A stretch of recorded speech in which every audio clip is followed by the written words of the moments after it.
હવે એમ એટલે સ્વામીને રાજી કરવાનો એને અવસર મળ્યો. નાનો હતો કે મોટો લોટો લઈને ગયો, સરસ મજાનું મીઠું દૂધ કરીને લઈને ગયો. હવે જૈન સ્વામી આગળ મૂક્યું એટલે સ્વામીએ કીધું કે લે આ દૂધ લાવ્યો છું ને, હવે આ દૂધ તું પી.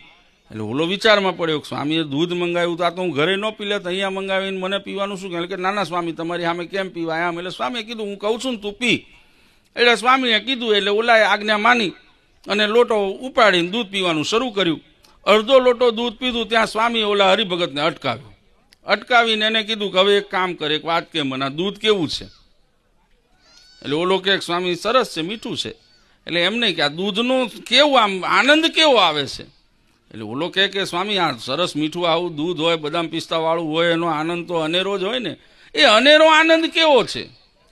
એમ કરીને સ્વામી સામે ત્રીજો પ્રશ્ન કર્યો. એટલે ઓલાએ ત્રીજો જવાબ આપ્યો કે નાના સ્વામી એ તો કેવી મજા આવી, તો ક્યાંય આવું તો સુખ મળે નહીં, એમને ઘરે એમને નથી મળતું દૂધ, આ બદામ પિસ્તા વાળું કોઈ પીવા નથી દેતું, તમારા પ્રતાપે આજે મળી ગયું.